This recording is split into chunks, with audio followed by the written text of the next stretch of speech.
வெற்றிக் கழகம் தொடங்கப்பட்டு ஓராண்டு நிறைவை ஒட்டி சென்னை பனையூரில் உள்ள கட்சி அலுவலகத்தில் கொடியேற்றி வைத்திருக்கிறார் தவேகவின் தலைவர் விஜய். அந்த காட்சிகளை தற்போது பார்த்து வருகிறோம். தமிழக வெற்றிக் கழகம் தொடங்கப்பட்டு ஓராண்டு நிறைவு பெற்றிருக்கிறது. இந்நிலையில் சென்னை பனையூரில் உள்ள அலுவலகத்தில் கட்சி கொடியினை ஏற்றி வைத்திருக்கிறார் விஜய். கூடுதல் விவரங்களை செய்தியாளர் செந்தில்ராஜாவிடம் கேட்கலாம். செந்தில்ராஜா, முழுமையான விவரங்கள். சிவரஞ்சனி, தமிழக வெற்றி கழகம் கட்சி தொடங்கி இன்றோடு ஒரு ஆண்டு நிறைவடைந்திருக்கிறது. இதையடுத்து 2ஆம் ஆண்டில் அடியெடுத்து வைத்திருக்கிறார்கள். இதை சிறப்பாக கொண்டாடும் விதமாக ஒவ்வொரு மாவட்டங்களிலும் மாவட்ட நிர்வாகிகள் நலத்திட்ட உதவிகள் செய்து கொண்டாட வேண்டும் என விஜய் உத்தரவிட்டிருந்தார். அதன்படி அந்த கொண்டாட்டங்கள் நடைபெற்று வருகின்றன. இது மட்டும் இல்லாமல் தலைமை அலுவலகத்தில் நடைபெறும் நிகழ்ச்சியில் விஜய் கலந்து கொண்டுள்ளார். இங்கு கட்சி கொள்கை தலைவர்கள் சிலைகள் வைக்கப்பட்டிருக்கிறது. அது மட்டும் இல்லாமல் அதற்கு முன்பாக கட்சியுடைய கொடியை ஏற்றி வைத்து அதற்கு பிறகு கொள்கை தலைவர்களுடைய அந்த சிலையை திறந்து வைக்கிறார். இந்த நிகழ்வு நடைபெற இருக்கிறது. இந்த நிகழ்ச்சிக்கு வழக்கமாக மாவட்ட நிர்வாகிகள் அனைத்து மாவட்டங்களில் இருந்து அழைக்கப்படுவார்கள். ஆனால் இங்கு மாவட்ட நிர்வாகிகளுடைய அறிவிப்பு பகுதி பகுதியாக அறிவிக்கப்பட்டு வருகிறது. அந்த வகையில் இன்று 5ஆம் கட்ட அந்த மாவட்ட செயலாளர்கள் அறிவிக்கப்பட இருக்கிறார்கள். அதற்காக அழைக்கப்பட்ட அந்த 19 மாவட்ட நிர்வாகிகள் மட்டும் இங்கு வந்திருக்கிறார்கள். அவர்கள் முன்னிலையில் தான் கட்சியுடைய கொடியை கட்சியின் தலைமை அலுவலகத்தில் ஏற்றி வைத்து, அது மட்டும் இல்லாமல் தங்கள் கட்சியின் கொள்கை தலைவர்களான 5 பேரின் சிலையை அங்கு நிறுவி இருக்கிறார்கள். அந்த சிலையையும் திறந்து வைக்கிறார் சிவரஞ்சனி. செந்தில்ராஜா, தற்போது கொள்கை தலைவர்களின் சிலைகளும் திறக்கப்பட்டிருக்கின்றன. அது குறித்த விவரங்கள். சிவரஞ்சனி, தன்னுடைய கட்சியை அறிவித்த விஜய் தன்னுடைய கொள்கையை வெளிப்படுத்தும் விதமாக 5 தலைவர்களை அறிவித்தார். தன்னுடைய கட்சி கொள்கைக்கான தலைவர்கள் என்று 5 பேரை அறிவித்தார்.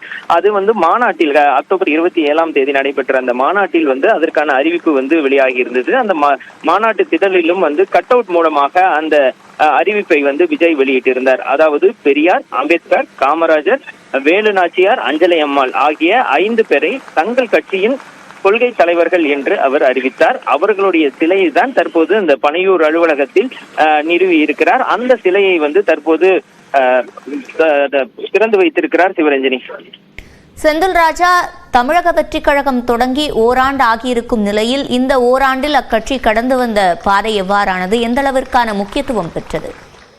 சிவரஞ்சனி, கடந்த ஆண்டு பிப்ரவரி 2ஆம் தேதி தன்னுடைய அந்த கட்சியை அறிவித்தார். அதற்கு பிறகு கட்சி உட்கட்டமைப்பு பணிகளை தீவிரப்படுத்தி இருந்த விஜய் கொள்கை உள்ளிட்ட விஷயங்களையும் அறிவித்தார். அக்டோபர் 27ஆம் தேதி அந்த மாநாட்டில் கொள்கை அறிவித்தார். அதற்கு முன்பாக கொடியை ஆகஸ்ட் 22ஆம் தேதி அறிவித்தார். இது அனைத்தும் கட்சி கொள்கை, கட்சி பணிகள் சார்ந்த வேலைகளாக இருந்தாலும் ஒரு புறம் அப்போது சமூக பிரச்சனைகளுக்கு ட்விட்டரில் தன்னுடைய அறிக்கையை வெளியிட்டு கண்டனத்தை பதிவு செய்து வந்தார். அப்போது அவர் ட்விட்டர் மூலமாக மட்டுமே அரசியல் செய்கின்றார் என்று அரசியல் விமர்சகர்களும் அரசியல் தலைவர்களும் விமர்சனம் செய்து வந்தார்கள். இருந்தாலும் தன்னுடைய கொள்கையை வெளிப்படுத்தி விட்டு அறிவித்து விட்டு அதற்கு பிறகு கள அரசியல், மக்களோடு அரசியல் எல்லாம் திட்டமிடப்பட்டது. அதற்கான பணிகளும் நடைபெற்று வந்தன. அப்படித்தான் சில விஷயங்களுக்கு மட்டும் நேரில் சென்று தன்னுடைய அந்த ஆதரவை தெரிவித்திருந்தார். குறிப்பாக கள்ளக்குறிச்சியில் விஷ சாராயம் அருந்தி பாதிக்கப்பட்டவர்கள் மருத்துவமனையில் இருக்கும் போது அவர்களை சென்று சந்தித்து ஆறுதல் கூறி வந்தார். அதற்கு பிறகு பார்த்தீர்கள் என்றால் அண்ணா பல்கலைக்கழக மாணவி பாலியல் வன்கொடுமை செய்யப்பட்ட போது அந்த விவகாரத்தில் ஒரு கடிதம் பெண்களுக்கு எழுதியிருந்தார். அந்த கடிதத்தில் சில விஷயங்களை குறிப்பிட்டிருந்தார். விரைவில் நாம் அனைவரும் இணைந்து பாதுகாப்பான ஒரு தமிழகத்தை உருவாக்குவோம் என்று ஒரு உறுதியை கொடுத்திருந்தார். அந்த கடிதத்தை மக்கள் மத்தியில் குறிப்பாக பெண்களிடம் அந்த கட்சியினரை கொடுக்க சொல்லி இருந்தார்கள். அந்த நிகழ்வு நடைபெற்ற போது கட்சி தொண்டர்கள் கைது செய்யப்பட்டார்கள். கட்சியுடைய அந்த பொதுச் செயலாளர் என் ஆனந்தும் கைது செய்யப்பட்டிருந்தார். அதற்கு கண்டனத்தை விஜய் தெரிவித்திருந்தார். அது மட்டும் நிறுத்திக் கொள்ளாமல் இந்த விவகாரத்தில் சட்ட நடவடிக்கை எடுக்க வேண்டும், தமிழகத்தில் சட்ட ஒழுங்கை பாதுகாக்க வேண்டும் என்று வலியுறுத்தி கவர்னரை, அதாவது ஆளுநரை சந்தித்து ஒரு மனு கொடுத்திருந்தார். அந்த விஷயம் பேசும் பொருளானது. அதற்கு பிறகு சில வாரங்களில் புதிய விமான நிலையம் அமைப்பதற்கு எதிர்ப்பு தெரிவித்து பரந்தூர் மக்கள் போராட்டம் நடத்தி வந்தனர். அந்த போராட்டத்தில் 910வது நாள் வந்து நேரில் சென்று கலந்து கொண்டார். அங்கு வந்து உங்களோடு நான் நிற்பேன், என்னுடைய கள அரசியலை உங்களுடைய இந்த காலடி மண்ணை தொட்டுதான் வந்து தொடங்குகிறேன் என்று வந்து அறிவித்திருந்தார். ஒரு புறம் வந்து பல்வேறு நிகழ்வுகளுக்கு ட்விட்டர் வாயிலாக அறிக்கையின் மூலமாக கண்டனங்கள் தெரிவித்து வந்தாலும் இந்த போன்ற சில சம்பவங்களுக்கு மட்டும் நேரில் போய் வந்து தன்னுடைய ஆதரவை தெரிவித்தார், மக்களோடு நின்னார் சிவரஞ்சனி. செந்தில் ராஜா, அதே போல இந்த ஓராண்டிற்குள் கட்சி சந்தித்த மாற்றங்கள் என்ன? குறிப்பாக நிர்வாக ரீதியாக எந்த அளவுக்கு கட்சி பலப்படுத்தப்பட்டது? சிவரஞ்சனி, தமிழக வெற்றி கழகத்தை பொறுத்தவரை ஆரம்ப கட்டத்தில் ரசிகர் மன்றமாக 1993ஆம் ஆண்டு தொடங்கப்பட்டு அதற்கு பிறகு நற்பணி இயக்கமாக 96இல் மாறியது. அதற்கு பிறகு வந்து மக்கள் இயக்கமாக 2008ஆம் ஆண்டு புதுக்கோட்டையில் வந்து மாற்றம் அடைந்தது. இதற்கு பிறகு பார்த்தீர்கள் என்றால் மக்கள் இயக்கமாக விஜய் மக்கள் இயக்கம் என்ற பெயரில் அவர்கள் நலத்திட்ட உதவிகள் உள்ளிட்ட பல்வேறு விஷயங்கள் வந்து செய்து வந்தார்கள். இந்த நிலையில் தான் பிப்ரவரி 2ஆம் தேதி 2024ஆம் ஆண்டு அதை அரசியல் கட்சியாக அறிவித்தார். அதற்கு பேர் தமிழக வெற்றி கழகம் என்பதையும் சூட்டி அதை வந்து அறிவித்து தேர்தல் ஆணையத்திலும் வந்து விண்ணப்பித்தார். இதற்கு பிறகு கட்சியை வலுப்படுத்தும் வேளையில் கட்டமைப்பை வந்து வலுப்படுத்தும் வேளையில் வந்து செயல்பாடுகள் நடந்து வந்தனர். அந்த வகையில் பார்த்தீர்கள் என்றால் தமிழகத்தில் உள்ள 38 மாவட்டங்களை தங்களுடைய அந்த நிர்வாக வசதிக்காக 120 மாவட்டங்களாக பிரித்து அதற்கு நிர்வாகிகள் வந்து நியமிக்கப்பட்டார்கள். குறிப்பாக திமுக அதிமுகவில் இருக்கக்கூடிய வகையில் நகரம், ஒன்றியம், ஊராட்சி, கிளை என அனைத்து வகையிலும் வந்து பகுதிகள் உருவாக்கப்பட்டு அதற்கு வந்து நிர்வாகிகள் நியமிக்கக்கூடிய பணிகள் வந்து நடைபெற்று வந்தன.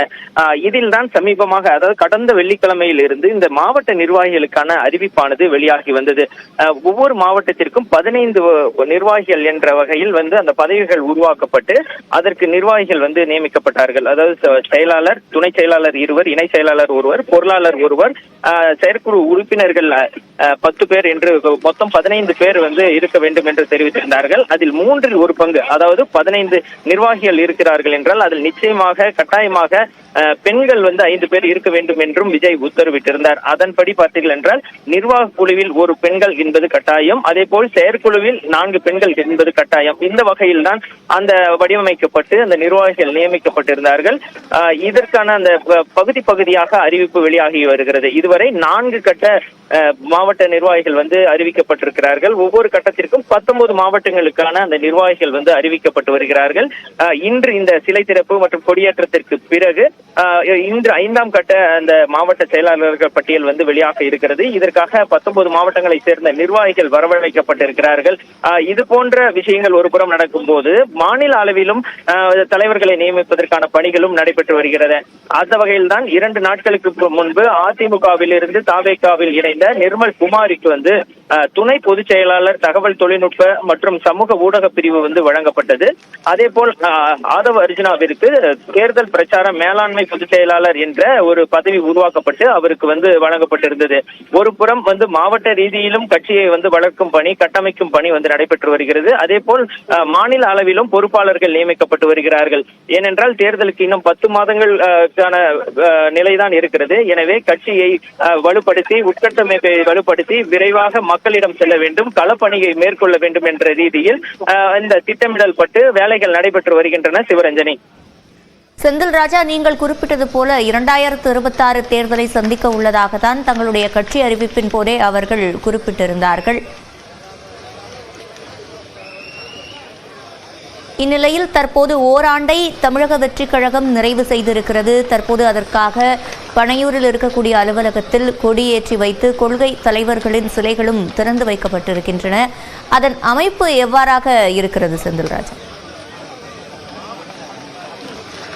கட்சி அமைப்பு பொறுத்தவரை மாவட்டம், மாநிலம் என பிரிக்கப்பட்டுதான் பணிகள் நடைபெற்று வருகின்றன. சிவரஞ்சனி, இந்த வேலைகள் அனைத்தும் வந்து தேர்தலை நோக்கி தான் வந்து செல்ல இருக்கிறார்கள். தற்போது அவருடைய இறுதி படத்திற்கான படப்பிடிப்பு நடைபெற்று வருகிறது. இதற்கு மத்தியில் தான் அவர் இந்த கட்சி உட்கட்டமைப்பு மற்றும் நிர்வாகிகள் அறிவிப்பை வந்து வெளியிட்டு வருகிறார். அந்த நிகழ்ச்சியில் கலந்து கொண்டு நேர்காணல் செய்துதான் அந்த நிர்வாகிகளை அறிவித்து வருகிறார். இதற்கு பிறகு மார்ச் முடிந்த பிறகு தொடர்ச்சியாக முழு நேர அரசியல்வாதியாக வந்து அவர் மாற இருக்கிறார்.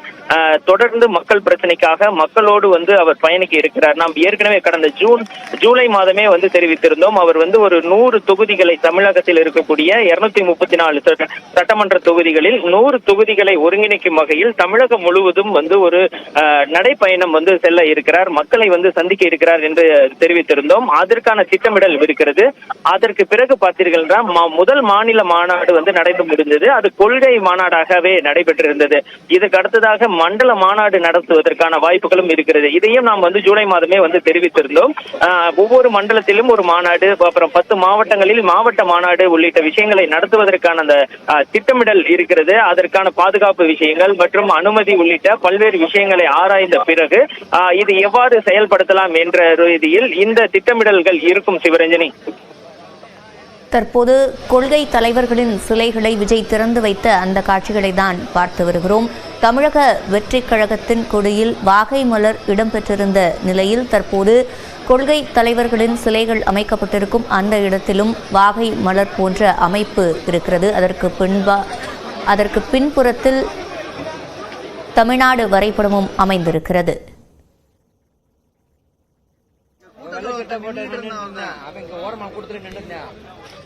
கை காமிச்சல்ல